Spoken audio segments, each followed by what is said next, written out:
আম বয়ানের মধ্য দিয়ে ৫১তম বিশ্ব ইজতেমার প্রথম পর্ব শুরু। টঙ্গীর তুরাগ তীরে লাখো মুসল্লির জুমার নামাজ আদায়।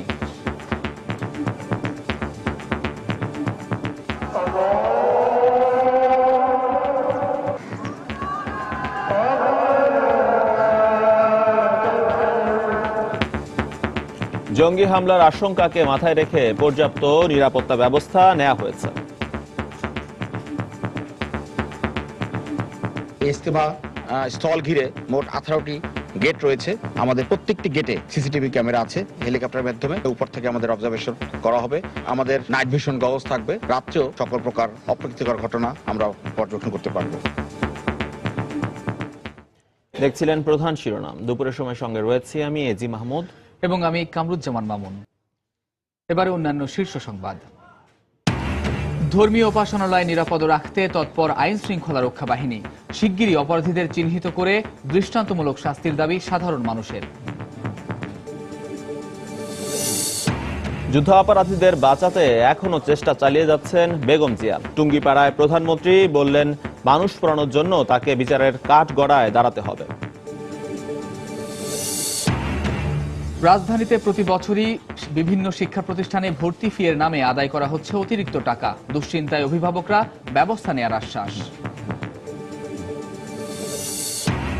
বাধ্যতামূলক হলেও রাজশাহীতে সার্বক্ষণিক চিকিৎসক নেই অনেক হাসপাতাল ও ক্লিনিকে। জীবন শঙ্কার মধ্যে পড়ছেন রোগীরা। অবৈধ ক্লিনিক বন্ধে ব্যবস্থা নেওয়ার আশ্বাস। এবং বাংলাদেশ শ্রীলঙ্কা ম্যাচ দিয়ে আজ পর্দা উঠছে বঙ্গবন্ধু গোল্ড কাপ ফুটবল টুর্নামেন্টের। কঠিন প্রতিপক্ষ মেনে দু দলেরই ভালো খেলার প্রত্যয়।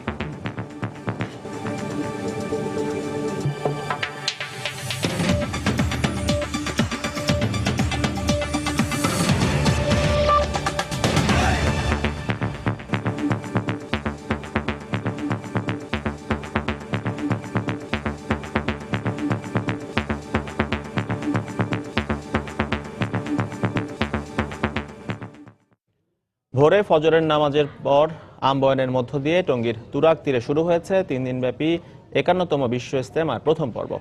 শীত উপেক্ষা করে দেশ বিদেশের লাখো মুসল্লি উপস্থিত হয়েছেন ইজতেমা ময়দানে। প্রথম দিন লাখো মুসল্লি জুমার নামাজ আদায় করেন।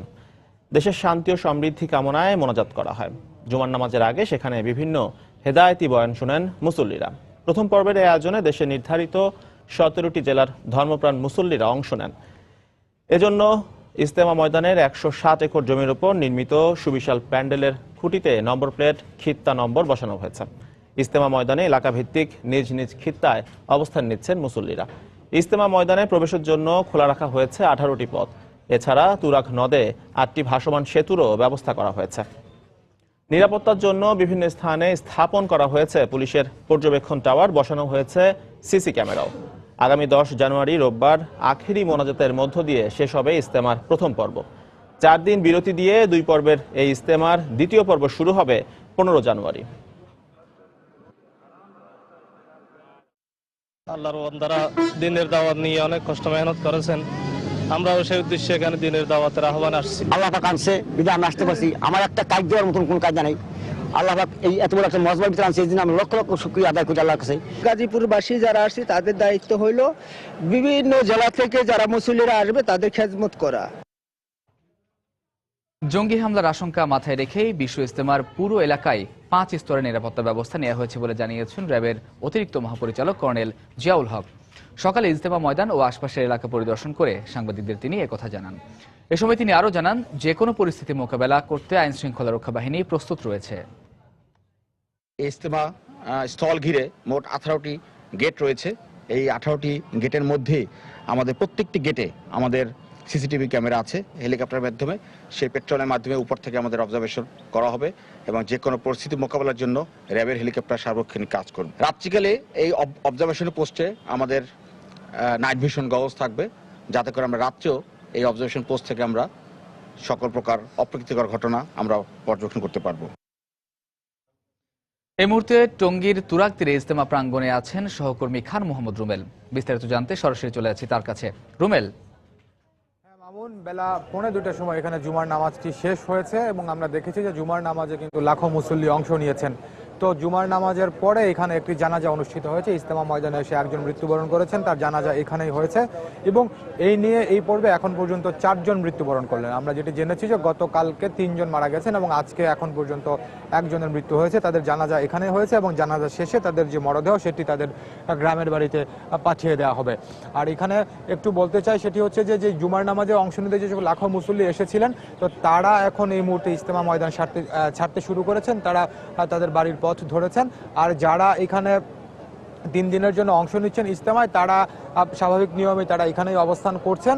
তো এখন জুমার নামাজটি শেষ হয়েছে, খুব বেশি সময় হয়নি, কারণ আপনাকে আমি বলেছি জুমার নামাজের পরে একটি জানাজাও এখানে অনুষ্ঠিত হয়েছে। তো এরপরে এখন ফরজ নামাজ আদায়ের পরে এখন মুসল্লিরা যারা আছেন তারা সুন্নত নামাজ আদায় করছেন। তো এরপর থেকে হচ্ছে আপনার বয়ান শুরু হবে এবং এই বয়ানটি হয়তো অল্প কিছু সময় চলবে। তো এই বয়ানের পরে মাঝখানে হচ্ছে আপনার যারা মুসল্লিরা এখানে আছেন তাদেরকে দুপুরের খাবারের জন্য বিরতি দেওয়া হবে। তো দুপুরের খাবারের বিরতির পর আসরের নামাজের পর হচ্ছে আবার যারা মুসল্লিরা আছেন তাদের উদ্দেশ্যে সার্বিকভাবে নয়, মুসল্লিরা তারা বিভিন্ন দলে বিভক্ত হয়ে নিজেদের মধ্যে নিজেরা আলোচনা করবেন। অর্থাৎ সকাল থেকে এই পর্যন্ত যে বয়ানগুলো তাদের উদ্দেশ্যে দেওয়া হয়েছে সেই বিষয়গুলো নিয়ে তারা আলোচনা করবেন। এবং এখানে আরেকটি বিষয় আমরা যেটি জেনেছি যে বিভিন্ন পেশা অনুযায়ী হচ্ছে এখানে যারা মুসল্লি তাদেরকে ভাগ করে দেওয়া হবে। অর্থাৎ আপনি জানেন যে ইজতেমায় কিন্তু সব শ্রেণী পেশার মানুষজনই এখানে অংশ নিচ্ছেন। তো আমরা জেনেছি যে শিক্ষক আছেন, শিক্ষার্থী আছেন, প্রকৌশলী আছেন, তারপরে আপনার ইসলামী চিন্তাবিদরা আছেন। তো তাদেরকে বিভিন্ন যেই পেশার সে অনুযায়ী তাদেরকে ভাগ করে দেওয়া হবে এবং তারা নিজেরা ইবাদত বন্দিগি করবেন এবং সকাল থেকে যে আলোচনাগুলো হয়েছে সেই বিষয়গুলো নিয়ে তারা নিজেদের মধ্যে মত বিনিময় করবেন।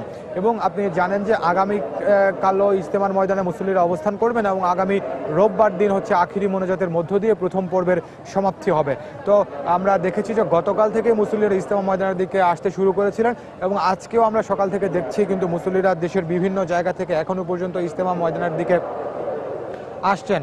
আপনি জানেন যে এই প্রথম পর্বে দেশের ঢাকা জেলা সহ দেশের 17টি জেলার মুসল্লিরা অংশ নিচ্ছেন। তো সেই মুসল্লিদের অংশ নেওয়ার জন্য এই যে ইজতেমার যে মূল প্যান্ডেলটি রয়েছে সেটিকে 27টি খিত্তায় ভাগ করে দেওয়া হয়েছে। তো এরই মধ্যে আমরা যেটি দেখেছি যে মূল ময়দান সেটি কিন্তু ভরে গেছে। এখন হচ্ছে মুসল্লিরা কিন্তু মূল ময়দান ছাড়ে আশপাশের জায়গাগুলোতেও আমরা দেখেছি যে মুসল্লিরা অবস্থান নিয়েছেন। তবে এটি কিন্তু হচ্ছে গতবারের তুলনায়, অর্থাৎ যে বাইরে অবস্থান নেওয়া মুসল্লির সংখ্যা গতবারের তুলনায় এবার কম। কারণ আপনি জানেন যে এর আগে পর্যন্ত অর্থাৎ গত বছর পর্যন্ত প্রতি পর্বে 32টি জেলার করে মুসল্লিরা অংশ নিতেন। তো এই পর্বে যেহেতু এই অর্থাৎ প্রথম পর্বে 17টি জেলার মুসল্লিরা অংশ নিচ্ছেন, তো স্বাভাবিকভাবে মুসল্লির সংখ্যা কিন্তু অনেকটাই কম। তাবলিগ জামাতের যারা মুরব্বীরা আছেন তারা যেটি বলছেন যে যারা এখানে ইজতেমায় অংশ নিতে আছেন তাদের সকলের সুবিধার কথা চিন্তা করেই তারা এবার জেলার সংখ্যা কমিয়ে দিয়েছেন। অর্থাৎ এবারের 2 পর্বে যে 32টি জেলার মুসল্লিরা অংশ নেবেন, আগামী বছর তারা আর ইজতেমায় অংশ নেওয়ার সুযোগ পাবেন না। এবার যে 32টি জেলা অংশ নিচ্ছে না, আগামী বছর সেই 32টি জেলার মুসল্লিরা এই ইজতেমায় অংশ নেবেন। তারা বলছেন যে এটি মুসল্লিদের সুবিধার কথা চিন্তা করেই তারা এই বিষয়টি ব্যাপারে তারা সিদ্ধান্ত নিয়েছেন। আর এখানে একটু জানাতে চাই যে অন্যান্য বছরের তুলনায় আমরা দেখি যে এবার শীতের তীব্রতা কিন্তু অনেকটাই কম। ফলে যারা বিশেষ করে বয়স্ক মুসল্লিরা আছেন তারা আপনি জানেন যে শীতের কারণে তারা অনেকে অসুস্থ হয়ে পড়েন। তো এবার যেহেতু শীতের তীব্রতা নেই এবং সকালবেলাটাতেই কিছুটা কুয়াশা ছিল, তো এখন এই মুহূর্তে কিন্তু আমরা দেখি 10টার পর থেকে রোদ উঠেছে।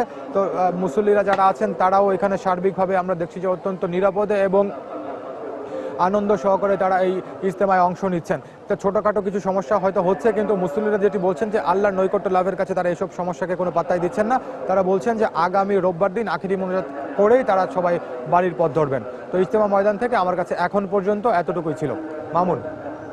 দর্শক, তুরাগ তীর থেকে যোগ দিয়েছিলেন সহকর্মী খান মোহাম্মদ রুমেল, জানাচ্ছিলেন ইজতেমা ময়দানের খবরাখবর। দেশের ধর্মীয় উপাসনালয়গুলোতে নিরাপদ রাখতে বাড়তি নিরাপত্তা ব্যবস্থা গ্রহণ করেছে আইনশৃঙ্খলা রক্ষাকারী বাহিনী। সাধারণ মানুষের মতে ধর্মীয় উপাসনালয়ে হামলার ঘটনায় ভীতির সৃষ্টি হয়েছে, তাই শিগগিরই অপরাধীদের চিহ্নিত করে দৃষ্টান্তমূলক শাস্তির দাবি জানিয়েছেন তারা। এদিকে আইনশৃঙ্খলা রক্ষাকারী বাহিনী বলছে একের পর এক পুলিশ অভিযানে ধ্বংস করা সম্ভব হচ্ছে জঙ্গিদের আস্তানা। ফখরুল শাহিনের রিপোর্ট। প্রতিভা রায় সপরিবারে পূজা দিতে এসেছেন রাজধানীর ঢাকেশ্বরী মন্দিরে। পূজা অর্চনা শেষে জানান ধর্মীয় উপাসনালয়ে যে কোনো অপ্রীতিকর ঘটনা পীড়াদায়ক। সবাই যেন শান্তিতে ধর্ম পালন করতে পারেন, একটাই চাওয়া তার। এটা তো একটা পবিত্র স্থান, এই জায়গায় যদি এরকম ধরে নেই তাহলে মানুষ কোথায় যে দাঁড়াবে? নিরাপদে আমরা নিশ্চিন্তে ঠাকুরকে ডাকতে পারি, মসজিদ হোক আর সে মন্দির হোক গির্জা হোক। শুধু প্রতিভারায় নয়, সব ধর্মপ্রাণ মানুষের চাওয়া এটাই। বোমাবাজি, সন্ত্রাসী, জঙ্গিবাদী এর কোনো স্থান ইসলামে নেই। ইসলাম এগুলোকে সম্পূর্ণভাবেই নিষেধ করে। আবহমান কাল থেকে হিন্দু মুসলিম যে সম্প্রীতি বজায় রয়েছে, কিছু কিছু লোক সে সম্প্রীতি নষ্ট করার পায়তারা করতেছে।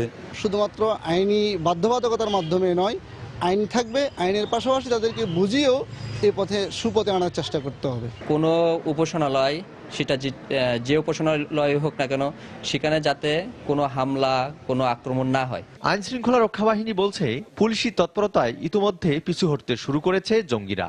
এরা যেই হোক না কেন, যারাই হোক না কেন, একটা গোষ্ঠীর, একটা সম্প্রদায়ের অংশ। এদেরকে জঙ্গি নামে অভিহিত করুন বা অন্য যে কোনো নামে অভিহিত করুন না কেন, এদেরকে আমরা সাফ কথা বলে দিই যে তারা ক্রিমিনাল। তারা যে উপায়ে এগুলো করছে, যে সমস্ত ডিভাইস ব্যবহার করছে, যে সমস্ত কলাকৌশল ব্যবহার করছে, এই সমস্ত কলাকৌশল দিয়ে বেশি দিন টিকে থাকা তাদের দ্বারা কোনো মতেই সম্ভব নয়। আলাদা কোনো জঙ্গি সংগঠন নয়, দেশে অরাজকতা সৃষ্টির লক্ষ্যেই একটি বিশেষ রাজনৈতিক দল মানুষের ধর্মানুভূতিতে আঘাত হানার চেষ্টা করছে বলে দাবি আইন শৃঙ্খলা রক্ষা বাহিনী। ফখরুল শাহীন, সময় সংবাদ, ঢাকা। প্রধানমন্ত্রী শেখ হাসিনা বলেছেন, যুদ্ধাপরাধীদের বাঁচাতে এখনও চেষ্টা চালিয়ে যাচ্ছেন বেগম জিয়া। টুঙ্গিপাড়ায় জাতির জনক বঙ্গবন্ধু শেখ মুজিবুর রহমানের সমাধি কমপ্লেক্সে বিভিন্ন শিক্ষা প্রতিষ্ঠানে ল্যাপটপ ও মাল্টিমিডিয়া বিতরণ অনুষ্ঠানে কথা বলেন তিনি। এ সময় তিনি আরও বলেন, মানুষ পোড়ানোর জন্য বেগম জিয়াকে বিচারের কাঠগড়ায় দাঁড়াতে হবে। টুঙ্গিপাড়া থেকে আরও জানাচ্ছেন শাহ আলী জয়। পৌষের সকালে পিতার জন্মভূমি গোপালগঞ্জের টুঙ্গিপাড়ায় আসেন প্রধানমন্ত্রী শেখ হাসিনা। ছোট বোন শেখ রেহানাকে নিয়ে শ্রদ্ধা জানান জাতির জনকের সমাধিতে। পিতার সমাধিতে কিছুক্ষণ নীরবে দাঁড়িয়ে থেকে শ্রদ্ধা জানান দুই বোন। এ সময় মাজার কমপ্লেক্সে এক অনুষ্ঠানে টুঙ্গিপাড়া উপজেলার বিভিন্ন শিক্ষা প্রতিষ্ঠানে ল্যাপটপ এবং মাল্টিমিডিয়া বিতরণ করেন প্রধানমন্ত্রী। সংক্ষিপ্ত এই অনুষ্ঠানে শেখ হাসিনা বলেন, বাংলাদেশের সব উপজেলায় একটি করে সরকারি স্কুল ও কলেজ প্রতিষ্ঠা করার লক্ষ্যে কাজ করতে সরকার। বলেন, বাংলাদেশের অনেক সম্ভাবনা আছে, তা কাজে লাগাতে হবে। ডিজিটাল বাংলাদেশ কিন্তু এখন আর ওই স্বপ্ন না, এটা বাস্তব। এখন প্রতিটি এলাকায় ডিজিটাল সেন্টার আমরা করে দিয়েছি। আমরা ৫,২৭৫টা ডিজিটাল সেন্টার করেছি। আমাদের ৮,০০০ পোস্ট অফিস আছে। এই পোস্ট অফিসগুলিকেও আমরা ডিজিটালাইজ করে দিচ্ছি, সেগুলো আমরা ডিজিটাল সেন্টার করে দিচ্ছি। এবং প্রতিটি জায়গায় কিন্তু মানুষ ছেলেমেয়েরা কাজ পাচ্ছে, নিজে অল্প কিছু করে খাওয়ার সুযোগ পাচ্ছে, সেটা আমরা সৃষ্টি করেছি। শেখ হাসিনা বলেন, গত বছর সরকার যখন দেশকে এগিয়ে নিতে কাজ করছিল, তখনই দেশ জুড়ে জ্বালাও পোড়াও আর মানুষ হত্যায় নামে বিএনপি জামাত। গত পৌর নির্বাচনে এর ফলও পেয়েছে তারা, মন্তব্য করেন প্রধানমন্ত্রী। দেশের মানুষকে পুড়িয়ে মারে, মানুষ হত্যা করে, তারা 582টা স্কুল পুড়িয়েছে। 2014 সালে নির্বাচন ঠেকানোর নামে প্রিজাইডিং অফিসার, সহ প্রিজাইডিং অফিসার কাজ করেছে এবং জ্যান্ত মানুষকে পুড়িয়ে হত্যা করেছে। যার মধ্যে এতটুকু মনুষ্যত্ব আছে, সেই জ্যান্ত মানুষকে পুড়িয়ে মারে না। যুদ্ধ অপরাধীদের বাঁচাবার জন্য, সেই যুদ্ধ অপরাধীদের বাঁচাবার জন্য আবার তিনি বেশ চেষ্টা করে যাচ্ছেন। কিন্তু এরা যে অপরাধ করেছে, এই অপরাধের কোনো ক্ষমা নেই। আর ঠিক একই ধরনের অপরাধ কিন্তু খালেদা জিয়াও করেছে। 2015-তে শুরুতে জানুয়ারি মাসে আপনাদের মনে আছে কি অবস্থা সৃষ্টি করেছিল সারা বাংলাদেশে। যা পৌরসভা ইলেকশনে তাদের সুমতি হয়েছে, পৌরসভা ইলেকশনে তারা যোগদান করেছে। কিন্তু ওই জ্বালা পোড়াও ওই ধরনের মানুষের ক্ষতি করেছে বলে মানুষ তাদের ভোট দেয়নি। টুঙ্গিপাড়ার সমাবেশে শেখ হাসিনা দৃঢ়তার সঙ্গে বলেন, বঙ্গবন্ধুর অসমাপ্ত কাজ শেষ করাই তার জীবনের লক্ষ্য। তাই কোনো অপশক্তির কাছেই তিনি মাথা নত করবেন না। শাহ আলী জয়, সময় সংবাদ, টুঙ্গিপাড়া, গোপালগঞ্জ। দুপুরের সময় আরো থাকছে। গাইবান্ধায় বেসরকারি প্রাথমিক এবং মাধ্যমিক স্কুলে শিক্ষার্থীদের কাঁধে চাপিয়ে দেওয়া হচ্ছে বইয়ের বোঝা। প্রকাশনা সংস্থার সঙ্গে আর্থিক লেনদেনের অভিযোগ।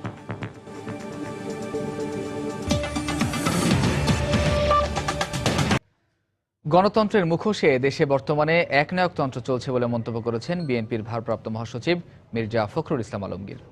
রাজধানীর ইঞ্জিনিয়ার্স ইনস্টিটিউট মিলনায়তনে আমার দেশ পত্রিকার সম্পাদক মাহমুদুর রহমানের বন্দিত্বের 1000 দিন পূর্তিতে মির্জা ফখরুল ইসলাম আলমগীর একথা বলেন। সরকার সুপরিকল্পিতভাবে গোটা জাতিকে বিভক্ত করে ফায়দা লুটছে বলেও মন্তব্য করেন মির্জা ফখরুল। একদলীয় শাসন প্রতিষ্ঠার সব আয়োজন সম্পন্ন হয়েছে, শুধুমাত্র গণতন্ত্রের একটা মুখোশ পরিয়ে রাখা হয়েছে। গোটা জাতিকে বিভক্ত করে ফেলেছে। বিভক্তির সুযোগ তারা পুরো মাত্রায় নিচ্ছে। আজকে সাংবাদিকরা বিভক্ত বলেই আজকে সাংবাদিকদের স্বার্থেও তারা কোনো কথা বলতে পারছেন না। বাংলাদেশের মানুষ তো চিরকাল লড়াই করেছে। সেই দেশ, সেই জাতি আজকে একেবারেই ঠান্ডা, নির্বাক। তবে এই ঠান্ডা হওয়া, এই স্তব্ধতা, এটা স্বাভাবিক নয়। রাজনৈতিক দল ভাঙা গড়ায় আওয়ামী লীগ বিশ্বাসী নয় বলে মন্তব্য করেছেন দলের যুগ্ম সাধারণ সম্পাদক মাহবুবুল আলম হানিফ। বিএনপির করা অভিযোগের প্রেক্ষিতে তিনি এ মন্তব্য করেন। সকালে ধানমন্ডিতে আওয়ামী লীগ সভাপতির কার্যালয়ে এক ব্রিফিংয়ে বক্তব্য রাখেন তিনি। এ সময় বঙ্গবন্ধুর স্বদেশ প্রত্যাবর্তন দিবস উপলক্ষে 11 জানুয়ারির সমাবেশকে জনসমুদ্রে পরিণত করার আহ্বানও জানান তিনি। বাংলাদেশ আওয়ামী লীগ কোনো রাজনৈতিক দল ভাঙা গড়ায় বিশ্বাসী নয়। বাংলাদেশ আওয়ামী লীগের অতীত ইতিহাস কখনো এটাকে সমর্থন করে না। আমরা মেজর হাফিজ সাহেবের এই ধরনের বক্তব্যের তীব্র নিন্দা জানাই এবং প্রতিবাদ জানাই। 11 জানুয়ারি ঐতিহাসিক শ্রদ্ধা উদ্যানে বাংলাদেশ আওয়ামী লীগের উদ্যোগে বঙ্গবন্ধুর স্বদেশ প্রত্যাবর্তন দিবস উপলক্ষে এই জনসভা আর একবার জনসমুদ্রের রূপ নিয়ে এই দেশবাসী প্রমাণ করবে যে দেশের মানুষ এখন উন্নয়ন চায়, শান্তি চায়, অগ্রগতি চায়। সরকারের রূপকল্প বাস্তবায়ন ও উন্নয়ন অগ্রযাত্রায় সহযোগিতার হাত বাড়িয়ে দিতে সকলের প্রতি আহ্বান জানিয়েছেন আইনমন্ত্রী আনিসুল হক। একই সাথে জঙ্গিবাদ ও সাম্প্রদায়িকতার বিরুদ্ধে অবস্থান দৃঢ় করতে সকলকে এগিয়ে আসতে বলেছেন খাদ্যমন্ত্রী অ্যাডভোকেট কামরুল ইসলাম। সকাল এক অনুষ্ঠানে তারা এই আহ্বান জানান। রাজধানীর কৃষিবিদ ইনস্টিটিউশনে ব্রাহ্মণবাড়িয়া জেলা সমিতির অভিষেক অনুষ্ঠানে প্রধান অতিথি হিসেবে উপস্থিত ছিলেন প্রধান বিচারপতি সুরেন্দ্র কুমার সিনহা। তিনি তার বক্তব্যে ব্রাহ্মণবাড়িয়ার ইতিহাস ও ঐতিহ্য তুলে ধরে বলেন, বিচারহীনতার প্রবণতার কারণে একসময় দেশকে অনেক মূল্য দিতে হয়েছে। বর্তমানে স্বাধীনভাবে কাজ করছে বিচার বিভাগ। বিচারহীনতা সংস্কৃতি রোধ করতে এগিয়ে আসার জন্য তিনি সকলের প্রতি আহ্বান জানান। অনুষ্ঠানে ব্রাহ্মণবাড়িয়া জেলা সমিতির সদস্য ও এলাকার কৃতি মানুষেরা উপস্থিত ছিলেন। অর্জন করতে পেরেছি এবং 2041 সালে ব্যক্তি যতই ক্ষমতাশালী হোক, আমরা 2018 সালে আমরা আশা করছি পদ্মা সেতুর উপর দিয়ে গাড়ি যাবে। 2041 সালের মধ্যে উচ্চবিত্তের দেশ হবো আমরা। সেই স্বপ্ন পূরণে মাননীয় প্রধানমন্ত্রীর সহযোগিতায় ও কৃত্রিমভাবে আমরা যাতে কাজ করি সবাই, এই আহ্বান আমি সবার প্রতি জানাবো। জঙ্গিবাদ, সন্ত্রাস, সামাজিক অবক্ষয় আর এই যে সম্প্রীতির বন্ধন, অটুট বন্ধন যে ব্রাহ্মণবাড়িয়াবাসীর, জঙ্গিবাদের বিরুদ্ধে, সামাজিক অবক্ষয়ের বিরুদ্ধে, সন্ত্রাসের বিরুদ্ধে ব্রাহ্মণবাড়িয়াবাসীর যে অবস্থান, সেই অবস্থান যাতে আরো দৃঢ় হয়। মাননীয় প্রধানমন্ত্রী শেখ হাসিনার ঘোষিত রূপকল্প 2021 বাস্তবায়নে এবং বাংলাদেশকে 2021 সালের মধ্যে মধ্যম আয়ের দেশে এবং 2041 সালের মধ্যে উন্নত বিশ্বের সারিতে নিয়ে যেতে বর্তমান সরকার যে উন্নয়ন কর্মকাণ্ড বাস্তবায়ন করছে, তাতে এলাকা ভিত্তিক সাধ্যমতো সমর্থন ও সহযোগিতা প্রদানের জন্য আপনাদের প্রতি আমি উদ্যোগ আহ্বান জানাই। দর্শক, এবারে বঙ্গবন্ধু আন্তর্জাতিক গোল্ড কাপের খবর। কিছুক্ষণের মধ্যেই স্বাগতিক বাংলাদেশ ও শ্রীলঙ্কার ম্যাচ দিয়ে শুরু হচ্ছে বঙ্গবন্ধু গোল্ড কাপের চতুর্থ আসর। আর এই আন্তর্জাতিক টুর্নামেন্টকে ঘিরে উৎসবের নগরীতে পরিণত হয়েছে যশোর। বাংলাদেশ ফুটবল দলকে উৎসাহ দিতে শামসুল হুদা স্টেডিয়ামে উপস্থিত হয়েছেন সমর্থকরা। সেখানকার সবশেষ খবরাখবর জানতে আমাদের সাথে যোগ দিচ্ছেন সহকর্মী SM ইকবাল। আর অল্প কিছুক্ষণের মধ্যেই কিন্তু বঙ্গবন্ধু গোল্ড কাপের উদ্বোধনী ম্যাচ, যে ম্যাচে বাংলাদেশ এবং শ্রীলঙ্কা মুখোমুখি হচ্ছে, সেটি শুরু হতে যাচ্ছে। হাতে বলতে গেলে আর 10 থেকে 15 মিনিট সময় আছে। তো ইতোমধ্যেই কিন্তু দু দলের ফুটবলারই কিন্তু মাঠে প্রবেশ করেছে। আমরা কিছুক্ষণ আগে মাঠে গিয়ে দেখে এসেছি যে ম্যাচের আগে যতটুকু ওয়ার্ম আপ করার, তারা কিন্তু সেই ওয়ার্ম আপটি এখন সেরে নিচ্ছেন। এছাড়া মাঠের অভ্যন্তরে দর্শক পরিস্থিতি যদি আমি বলতে চাই, সেটি বলতে গেলে একটি কথা বলতে হয়, সেটি হচ্ছে যে সকাল থেকে আমরা দেখেছি যে ছোট ছোট ভাগে বিভক্ত হয়ে কিন্তু দর্শকরা মাঠে প্রবেশ করেছে এবং স্টেডিয়ামটির অনেকাংশই কিন্তু ইতোমধ্যে পূর্ণ হয়ে গিয়েছে। আর বাইরের পরিস্থিতি বলতে গেলে একটি কথা আপনাকে না বললেই না হয়, আজকে কিন্তু জুম্মাবার, অর্থাৎ নামাজের পরপরই যে দর্শকদের একটি ঢল বা ভিড় হওয়ার কথা ছিল, সেটি কিন্তু আমরা ইতোমধ্যে লক্ষ্য করছি। অর্থাৎ নামাজ শেষ হওয়ার সঙ্গে সঙ্গে কিন্তু আমরা দেখছি দলে দলে সমর্থকরা মাঠের চারপাশে এসে ভিড় করছেন এবং স্টেডিয়ামে অর্থাৎ মাঠের ভেতরে প্রবেশ করার জন্য তারা অপেক্ষা করছেন। আর বরাবরের মতো যশোরে এর আগেও যেমনটি হয়েছিল 2014 সালে শ্রীলঙ্কার সঙ্গে যখন একটি প্রীতি ম্যাচ হয়েছিল, তখন আমরা খেয়াল করেছিলাম যে দর্শকদের পর্যাপ্ত রকম ভিড় এবং পর্যাপ্ত রকমের চাপ ছিল। আর এই সুযোগে যে কালোবাজারিদের যে একটি দৌরাত্ম্য ছিল, সেটা কিন্তু আমরা আজকে সকালেও কিছুক্ষণ আগে লক্ষ্য করেছি যে বেশ কিছু ব্ল্যাকারকে কিন্তু এখান থেকে দেখা গেছে যে আইন শৃঙ্খলা রক্ষাকারী বাহিনীর সদস্যরা কিন্তু তাদের নিয়ে গিয়েছে। পক্ষান্তরে সাধারণ দর্শক যারা ফুটবল লাভার, অর্থাৎ ফুটবলকে যারা ভালোবাসেন, তাদের মাঝে আমরা দেখেছি যে বাংলাদেশের এই ম্যাচকে ঘিরে পর্যাপ্ত রকমের উৎসাহ এবং উদ্দীপনা বিরাজ করছে এবং তারা কিন্তু চাচ্ছে যে বাংলাদেশ আজকে প্রথম ম্যাচে শ্রীলঙ্কার বিপক্ষে জয় লাভ করবে। পক্ষান্তরে আরো একটি জিনিস বলা যায় যে একটা হতাশাও কিন্তু আছে অনেকের মাঝে। খেয়াল করেছি যে অনেক দূরে থেকে এসেছেন, শুধু যে যশোরবাসী এখানে খেলা দেখতে এসেছেন তা কিন্তু না, যশোরের আশেপাশে যে জেলাগুলো আছে এবং যশোরের যে থানা শহরগুলো আছে, সেই থানা থেকেও কিন্তু অনেক ফুটবলারদের, অনেক দর্শকদেরই কিন্তু দেখেছি যে তারা আজকে ম্যাচ দেখার জন্য এখানে এসেছেন এবং অনেকেই টিকিট পেয়েছে। আবার অনেকেই দেখেছি যে অনেকে হতাশা প্রকাশ করছে যে তারা টিকিট পায়নি। তো টিকিট যারা না পায়নি তারাও বাইরে অপেক্ষা করছে এবং তাদের সকলেরই প্রত্যাশা যে কিছুক্ষণ পর যে ম্যাচটি শুরু হচ্ছে বঙ্গবন্ধু গোল্ড কাপের উদ্বোধনী ম্যাচ, প্রথম ম্যাচ, সেই প্রথম ম্যাচে শ্রীলঙ্কাকে হারিয়ে বঙ্গবন্ধু গোল্ড কাপের শুভ সূচনা করবে বাংলাদেশ। তো এই ছিল যশোরের সর্বশেষ পরিস্থিতি। দর্শক, কিছুক্ষণের মধ্যেই স্বাগতিক বাংলাদেশ ও শ্রীলঙ্কার ম্যাচ দিয়ে শুরু হচ্ছে বঙ্গবন্ধু গোল্ড কাপের চতুর্থ আসর। আর সেখানকার খবরাখবর জানাতে যশোর থেকে আমাদের সঙ্গে সরাসরি যোগ দিয়েছিলেন সহকর্মী SM ইকবাল। যাচ্ছি পরের প্রসঙ্গে। দেশের শিক্ষা ব্যবস্থার মান উন্নয়নে বিশ্বের উন্নত বিশ্ববিদ্যালয়ের পাঠ্যসূচি অনুসরণ করতে শিক্ষা সংশ্লিষ্টদের প্রতি আহ্বান জানিয়েছেন বিশিষ্ট অর্থনীতিবিদ ডক্টর আকবর আলী খান। সকালে ঢাকা বিশ্ববিদ্যালয়ের ইতিহাস বিভাগ অ্যালামনাই অ্যাসোসিয়েশনের 15তম পুনর্মিলনী অনুষ্ঠানে তিনি বক্তব্য রাখেন। পুনর্মিলনীতে ঢাকা বিশ্ববিদ্যালয়ের ইতিহাস বিভাগ থেকে পাশ করা বিভিন্ন পেশার 5 শতাধিক শিক্ষার্থী উপস্থিত ছিলেন।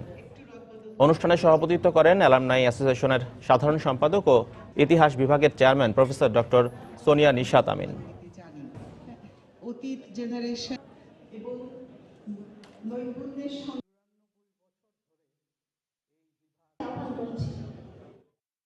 উন্নত দেশগুলির নিকৃষ্টতম বিশ্ববিদ্যালয়গুলির অনুকরণে পাঠ্যক্রম পরিচালনা করছি এবং এ ধরনের পাঠ্যক্রম মোটেও দেশের জন্য মঙ্গলজনক হবে বলে আমার মনে হয় না। যারা শিক্ষা ব্যবস্থার পরিচালনা করেন তারা উন্নত দেশগুলোর সবচেয়ে উন্নত বিশ্ববিদ্যালয়গুলির অনুকরণে যেন পাঠ্যসূচি প্রণয়ন করেন।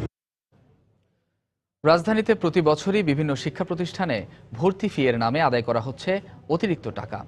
আর এ কাজে পিছিয়ে নেই দেশের স্বনামধন্য বাংলা ও ইংরেজি মাধ্যম স্কুল ও কিন্ডারগার্টেনগুলোও। এতে অভিভাবকদের কপালে পড়ছে দুশ্চিন্তার ভাঁজ। তবে শিক্ষামন্ত্রী বলছেন, অভিযোগ পেলে নেওয়া হবে তাৎক্ষণিক ব্যবস্থা। আরও জানাচ্ছেন শাফিন জাহিদ।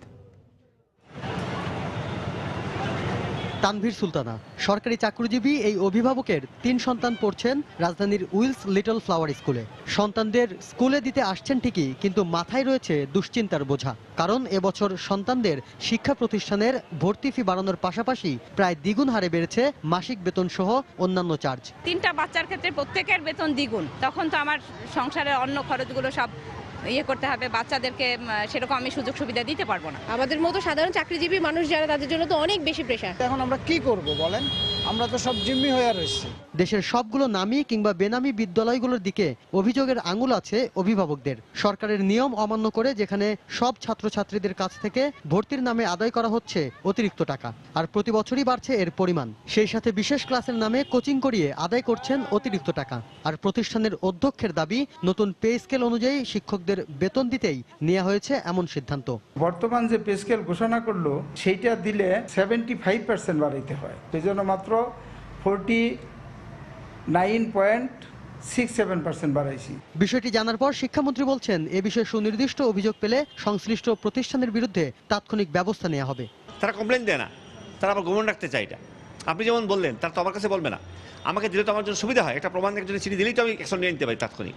আমার তো প্রমাণ দরকার। কেউ রক্ষা পাবে না। প্রতিবার সবার টাকা ফেরত দেওয়া হয়েছে, এবারও ফেরত দিতে হবে। সেই সাথে নির্ধারিত ফিয়ের বাইরে যেন কেউ টাকা না দেন এমন আহ্বানও জানান মন্ত্রী। একদিকে এসব স্কুল কর্তৃপক্ষ বলছেন যে যৌক্তিক কারণে বাড়ানো হচ্ছে মাসিক বেতন সহ অন্যান্য সকল চার্জ, আর এসব শিক্ষার্থীর অভিভাবকরা বলছেন, যদি শিক্ষার পিছনে এমন লাগামহীন ব্যয় বাড়তেই থাকে তাহলে এর প্রভাব পড়বে শিক্ষা জীবনে। শাফিন জাহিদ, সময় সংবাদ, ঢাকা। বাবা হবার মুহূর্তে প্রিয় সন্তান ও স্ত্রীর পাশে থাকতে পারেননি তিনি, কারণ ওই সময়ে বাংলাদেশের হয়ে ক্রিকেট যুদ্ধের ময়দানে লড়ছিলেন প্রতিপক্ষের বিরুদ্ধে।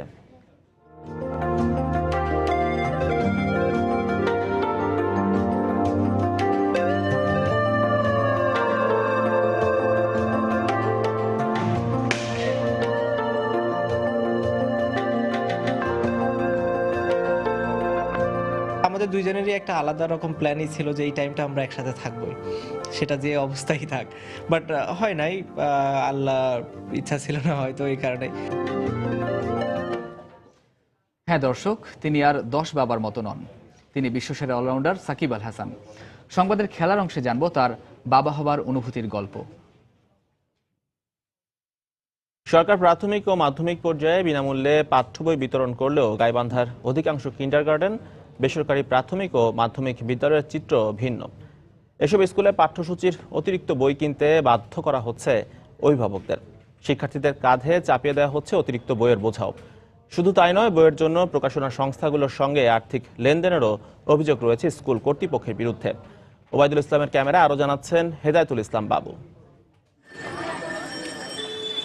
দ্বিতীয় শ্রেণীর শিক্ষার্থী নুসরাত প্রতিদিন সাত সকালে মায়ের হাত ধরে স্কুলে হাজির হয়। ব্যাগ বোঝাই বইয়ের ভারে স্কুলমুখী ছোট্ট নুসরাতের কুজো হয়ে হাঁটার এই দৃশ্য দেখলে যে কোনো মানুষেরই মায়া হবে। গাইবান্ধার নামিদামি শিক্ষা প্রতিষ্ঠান হিসেবে পরিচিত আহমদ উদ্দিন শাহ শিশু নিকেতন স্কুল অ্যান্ড কলেজের খুদে এই শিক্ষার্থীর মতো প্রতিদিন অসংখ্য ছোট্ট মনিকে টানতে হয় বইয়ের বোঝা। নিঃসন্দেহে এই বইগুলো বাচ্চাদের জন্য বোঝা এবং এটা একটা মেন্টাল টর্চার। একটা চক্রের ভিতর দিয়ে আমাদের বাচ্চা কাচ্চাদের উপরে এই বইয়ের বাড়তি বোঝাটা চাপায়া দিচ্ছে, যেটা মেধা বিকাশের বদলে বরঞ্চ এটা মেধাকে বাধাগ্রস্ত করছে। পাঠ্যসূচিতে অতিরিক্ত বই সংযুক্ত করার ব্যাপারে বিস্ময়কর তথ্য পাওয়া গেল বই ব্যবসায়ীদের কাছ থেকে। বেনিফিটটা কিন্তু লাইব্রেরি পাচ্ছে না, লাইব্রেরিয়ান কিন্তু 5% বা 10% লাভ এরিয়ে হচ্ছে, পুরো বেনিফিটটা পাচ্ছে হলো স্কুল কর্তৃপক্ষ। শিক্ষাবিদরা বলছেন বইয়ের বোঝা হালকা না করলে কোমলমতি শিশুদের মেধা ও মননে নেতিবাচক প্রভাব পড়বে। তবে স্কুল কর্তৃপক্ষ বলছে উল্টো কথা। মেধা বিকাশের জন্য স্কুলে যায় এবং তাকে যখন একটা বিশাল বইয়ের বোঝা দেওয়া হয় তখন কিন্তু তার মধ্যে প্রথমেই কিন্তু সে একটা হোঁচট খায় যে আমি এই শিশু এই এতগুলো বই কিভাবে রপ্ত করব। আগামী দিনে তাদের মানসিক বিকাশ বাধাগ্রস্ত মোটেই হবে না, তার প্রমাণ আমরা পাচ্ছি যে এই ছেলে মেয়েগুলো বিভিন্ন কম্পিটিটিভ পরীক্ষায়, এগুলো সমস্ত পরীক্ষায় তো এরা রেজাল্ট খুব ভালো করছে। তবে শিশুদের মানসিক ক্ষতির কথা স্বীকার করে প্রয়োজনীয় ব্যবস্থা নেওয়ার আশ্বাস দিলেন জেলার শিক্ষা কর্মকর্তারা। এনসিটিভি কর্তৃক যেগুলো অনুমোদিত ওগুলো বই পড়াতে হবে, এটা এর বিরুদ্ধে এর অতিরিক্ত যদি কোনো কিছু করে থাকে আমরা অভিযোগ করে তার বিরুদ্ধে আমরা ব্যবস্থা নেব। গাইবান্ধা জেলায় কিন্ডারগার্টেনের সংখ্যা কত তার কোনো তথ্য শিক্ষা বিভাগের কাছে নেই। হেদায়েতুল ইসলাম বাবু, সময় সংবাদ, গাইবান্ধা। বাংলাদেশ পাবলিক সার্ভিস কমিশনের অধীনে 36তম বিসিএস প্রিলিমিনারি পরীক্ষা অনুষ্ঠিত হয়েছে। সকাল 9:30 থেকে বেলা 11:30 পর্যন্ত ঢাকাসহ দেশের 7টি বিভাগীয় শহরে একযোগে পরীক্ষা অনুষ্ঠিত হয়। এবছর 2180টি পদের বিপরীতে প্রায় 2.25 লাখ চাকরি প্রার্থী আবেদন করেছেন।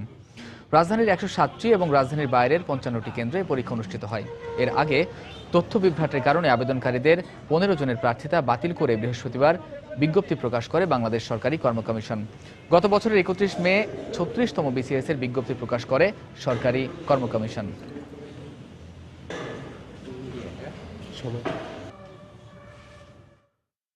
মধ্যবিত্ত শ্রেণী থেকে আমরা যারা রিপ্রেজেন্ট করি, যারা তাদের জন্য একটা সরকারি চাকরির জন্য বিশেষ করে বিসিএস এর মতো একটা ফার্স্ট ক্লাস জবে প্রায় 1.5 থেকে 2 বছর যে একটা প্রসেসটা লেগে যায়, এই প্রসেসটা আমাদের জন্য আসলে এই টাইমটা ওয়েট করা অনেক টাফ। তো এতে করে দেখা যায় যে আমাদের অনেকের প্রবলেম হয়, কারণ বেকারত্ব হলো সবচেয়ে বড় একটা প্রবলেম। খুব কম সময়ের মধ্যে, খুব বেশি হলে 1 বছরের মধ্যে যদি সবকিছু কমপ্লিট করা হয় আর কি ভালো হয়। স্টুডেন্ট যখন বিসিএস এর জন্য অপেক্ষা করছে, সে 2 বছর বসে আছে, সে বিসিএস জব করবে এই জন্য সে বসে আছে, ভালো হয়েছে, কিন্তু 2 বছর পর আমাকে যখন নট বলে দিচ্ছে তখন কিন্তু বিষয়টা আমার জন্য খুবই আপসেট। রাইড চ্যালেঞ্জ রান এই স্লোগানকে সামনে রেখে ময়মনসিংহে মিনি স্কাই ম্যারাথন অনুষ্ঠিত হয়েছে। সকালে এই দৌড় প্রতিযোগিতার উদ্বোধন করেন বাংলাদেশ কৃষি বিশ্ববিদ্যালয়ের উপাচার্য অধ্যাপক ডক্টর আলী আকবর। এ সময় সেখানে উপস্থিত ছিলেন জেলা প্রশাসক মুস্তাকিম বিল্লাহ ফারুকী ও বাংলাদেশে প্রথম এভারেস্ট বিজয়ী মুসা ইব্রাহিম সহ অনেকে। এভারেস্ট একাডেমি ও জেলা ক্রীড়া সংস্থার যৌথ আয়োজনে এই দৌড় প্রতিযোগিতায় অংশ নেন প্রায় 250 রানার। 42 মিনিটে 10 কিলোমিটার পথ অতিক্রম করে ম্যারাথনে প্রথম স্থান অধিকার করেন গৌরীপুরের রানার ফরিদ আহমেদ। পরে বিজয়ীদের হাতে পুরস্কার তুলে দেন অতিথিরা।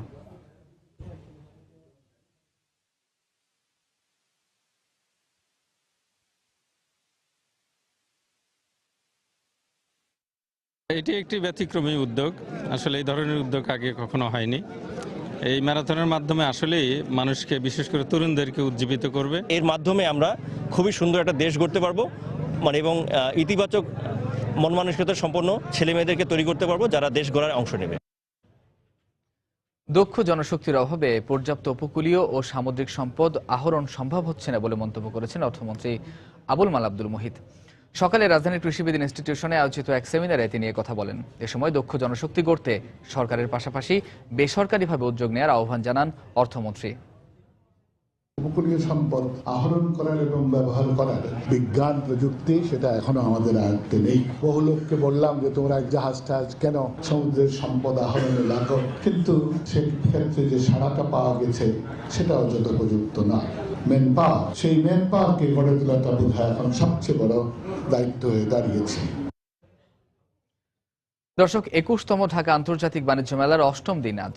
এই মুহূর্তে রাজধানীর শেরেবাংলা নগরে মেলা প্রাঙ্গণে রয়েছেন সহকর্মী কামরুল হাসান। বিস্তারিত জানতে চলে যাচ্ছি তার কাছে।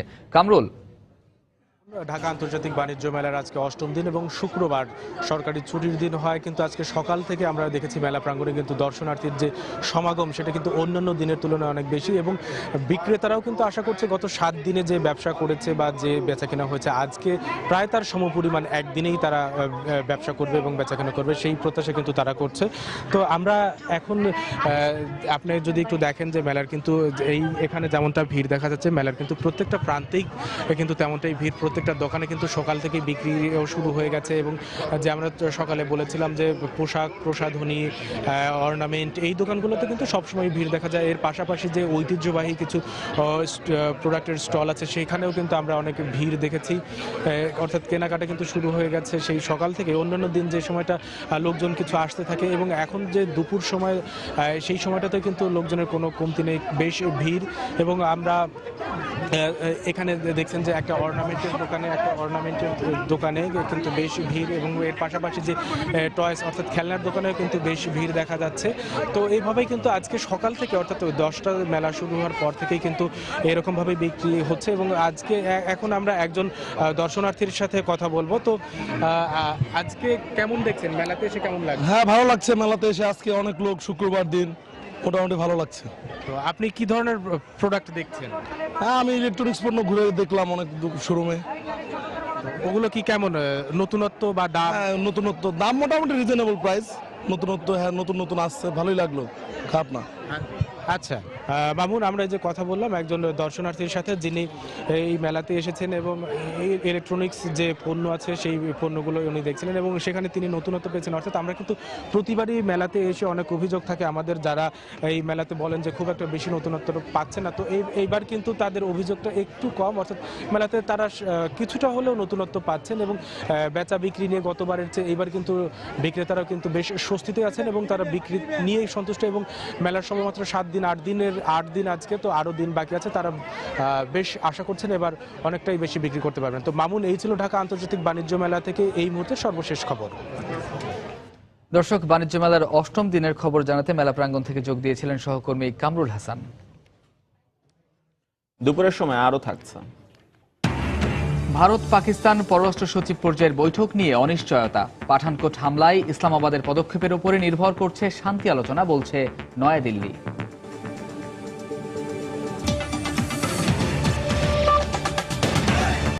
চট্টগ্রাম বিশ্ববিদ্যালয়ে অনুষ্ঠিত হলো 35তম ব্যাচের পুনর্মিলনী অনুষ্ঠান। সকালে বিশ্ববিদ্যালয়ের জারুলতলায় এই অনুষ্ঠানের আয়োজন করা হয়। এতে 1999 থেকে 2000 শিক্ষাবর্ষের শিক্ষার্থীরা অংশগ্রহণ করেন। আর এই অনুষ্ঠানকে কেন্দ্র করে পুরো বিশ্ববিদ্যালয় প্রাক্তন শিক্ষার্থীদের পদচারণায় মুখরিত হয়ে ওঠে। সকালে বিশ্ববিদ্যালয়ের স্টেশন চত্বর থেকে বর্ণাঢ্য র্যালির মাধ্যমে অনুষ্ঠানের সূচনা করেন প্রাক্তন শিক্ষার্থীরা। পরে জারুলতলায় সময় সংবাদের যুগ্ম বার্তা সম্পাদক শান্তনু চৌধুরী তার নতুন প্রকাশিত বইয়ের মোড়ক উন্মোচন করেন। এ সময় প্রতি বছরই এই পুনর্মিলন অনুষ্ঠান আয়োজন করার আশা প্রকাশ করেন শিক্ষার্থীরা।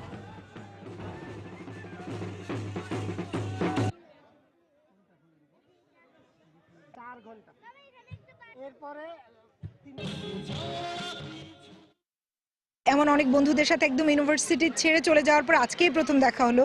এই অনুভূতি আসলে অন্যরকম। এখন টার্গেট নিচ্ছি প্রতি বছর অন্তত একবার ইফতার পার্টি প্লাস এবং অ্যাটলিস্ট প্রতি বছর যাতে এই ধরনের আরো বড় করে যাতে একটা প্রোগ্রাম করতে পারি, আমাদের একটা প্ল্যান আছে। সাথে ট্রেনে করে এসেছি শহর থেকে, 16 স্টেশনে যখন নেমেছি তখন জাস্ট সিম্পলি মনে হলো যে আমি গতকালকে হয়তো এখানে এসেছিলাম। আগামী 17 এপ্রিল 5 বছর পূর্ণ করতে যাচ্ছে সময় সংবাদ। এ উপলক্ষে মাস জুড়ে দেশের প্রতিটি জেলায় দর্শকদের কাছে যাচ্ছে সময়ের সংবাদ দল। জানবে সময় সংবাদ নিয়ে তাদের মতামত। সকালে মেহেরপুরের পৌর ভবনের সামনে আয়োজন করা হয় এই অনুষ্ঠানের। এ সময় বিভিন্ন শ্রেণী পেশার মানুষ সেখানে ভিড় জমান। তারা সময় সংবাদ নিয়ে তাদের ভালো ও খারাপ লাগার কথা জানান। এ সময় দ্রুত তথ্য জানানোর পাশাপাশি বস্তুনিষ্ঠ সংবাদ ও মুক্তিযুদ্ধ বিষয়ক অনুষ্ঠান প্রচারের জন্য সময় সংবাদের প্রশংসা করেন দর্শকরা। নানা সমালোচনার পাশাপাশি সময় সংবাদকে এগিয়ে নিতে পরামর্শও দেন তারা। করেন কেমন লাগে সময় টিভি?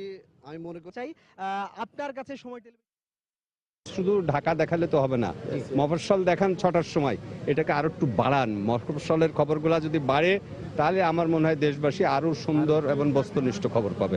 নারী শিক্ষা, আই থিঙ্ক নারীর যে বিষয়গুলো থাকে, যে নারীদের অধিকার, নারীদের আইন, তারপর যে নারীদের শিক্ষা ব্যবস্থার উপরে আমার মতে কিছু প্রতিবেদন থাকা উচিত। নিউজের জগতের বিপ্লব নিয়েছে সময় নিউজ। সময় নিউজের কাছে আমার একটা চাওয়া, সেটা হচ্ছে যে মুক্তিযুদ্ধের সঠিক ইতিহাসকে এনারা আরো ভালোভাবে তুলে ধরতে পারেন জাতির কাছে। সবচেয়ে ভালো লাগে যে সরাসরি অনুষ্ঠানটা দেখানো হয় যে কোনো ঘটনায়।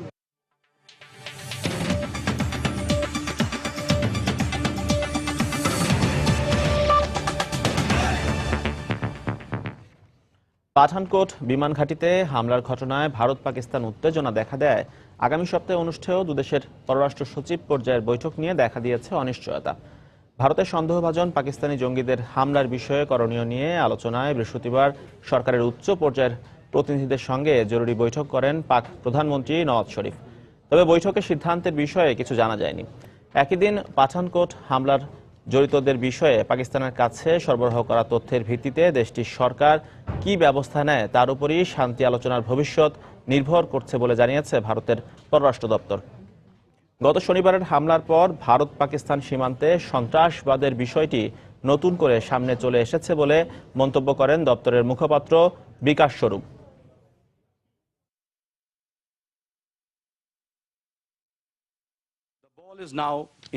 আমরা মনে করি বল এখন পাকিস্তানের হাতে। এরই মধ্যে আমরা তাদের কাছে পাঠানকোট হামলার বিষয়ে গোয়েন্দা তথ্য সরবরাহ করেছি। তারা কতটা দ্রুত এ বিষয়ে পদক্ষেপ নেবে তাই এখন দেখার বিষয়। উত্তর কোরিয়ার হাইড্রোজেন বোমা পরীক্ষার পর নিরাপত্তা ও প্রতিরক্ষা ব্যবস্থা জোরদারের বিষয়ে চীনের সঙ্গে একযোগে কাজ করার কথা জানিয়েছে ওয়াশিংটন।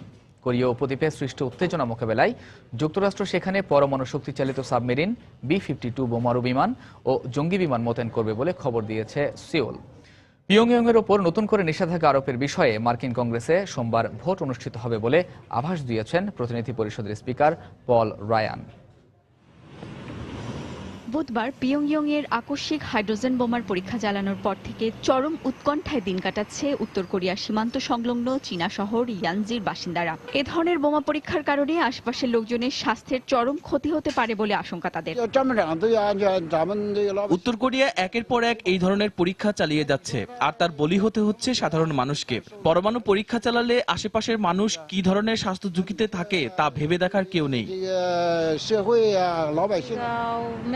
চীনের সরকার যদি এই বিষয়ে দ্রুত কোনো ব্যবস্থা নিতে না পারে তবে আমাদের ভবিষ্যৎ প্রজন্ম হুমকির মুখে পড়বে।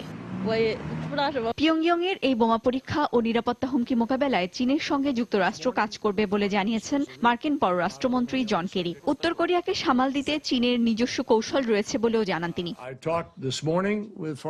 আমি উত্তর কোরিয়ার বিষয়ে চীনের পররাষ্ট্রমন্ত্রী ওয়াং ইর সঙ্গে কথা বলেছি। এ বিষয়ে শুরু থেকেই একভাবে কাজ করে আসছে চীন। আমরা এর প্রতি শ্রদ্ধা রেখেই একযোগে কাজ করার বিষয়ে সম্মত হয়েছি। একই ধরনের বক্তব্য এসেছে হোয়াইট হাউসের পক্ষ থেকেও। মুখপাত্র জশ আর্নেস্ট জানান, উত্তর কোরিয়ার হাইড্রোজেন বোমা পরীক্ষার জেরে বিশ্বব্যাপী যে উত্তেজনা তৈরি হয়েছে তা নিরসনে নিরাপত্তা পরিষদের বৈঠকে এক হয়ে কাজ করার কথা জানিয়েছে চীন ও জাপান। চীন উত্তর কোরিয়াকে সবচেয়ে বেশি প্রভাবিত করতে পারে উল্লেখ করে তিনি বলেন, পিয়ংইয়ং এর ওপর নতুন করে নিষেধাজ্ঞা আরোপের বিষয়ে আলোচনা করেছে ওয়াশিংটন, বেইজিং ও টোকিও। উত্তর কোরিয়ার ওপর এই নিষেধাজ্ঞা আরোপের বিষয়ে মার্কিন কংগ্রেসে শিগগিরই ভোটাভুটি হবে বলে জানিয়েছেন প্রতিনিধি পরিষদের স্পিকার পল রায়ান। এ বিষয়ে ডেমোক্রেটদের পূর্ণ সমর্থন রয়েছে বলেও আশা প্রকাশ করেন তিনি। যুক্তরাষ্ট্রের নিরাপত্তা ব্যবস্থাকে শক্তিশালী করবে এমন যে কোনো সিদ্ধান্ত নিতে কখনোই দ্বিধা করে না মার্কিন কংগ্রেস। আমরা যুদ্ধ নয়, শান্তি চাই। সোমবার পিয়ংইয়ং এর উপর নিষেধাজ্ঞা আরোপের বিষয়ে ভোট হতে পারে। আশা করি শান্তির পক্ষেই পদক্ষেপ নেবে কংগ্রেস। এদিকে উত্তর কোরিয়ার বোমা পরীক্ষার পর কোরীয় উপদ্বীপে পরমাণু শক্তিচালিত সাবমেরিন, B-52 বোমারু বিমান ও F-22 স্টিলথ জঙ্গি বিমান মোতায়েনের সিদ্ধান্ত নিয়েছে যুক্তরাষ্ট্র। দক্ষিণ কোরিয়ার পররাষ্ট্র মন্ত্রণালয়ের বরাত দিয়ে দেশটির সরকারি বার্তা সংস্থা ইয়ানহোপ জানিয়েছে, এ নিয়ে সিউলের সঙ্গে ওয়াশিংটনের আলোচনা চলছে। সঞ্জিতা ইসলাম, সময় সংবাদ।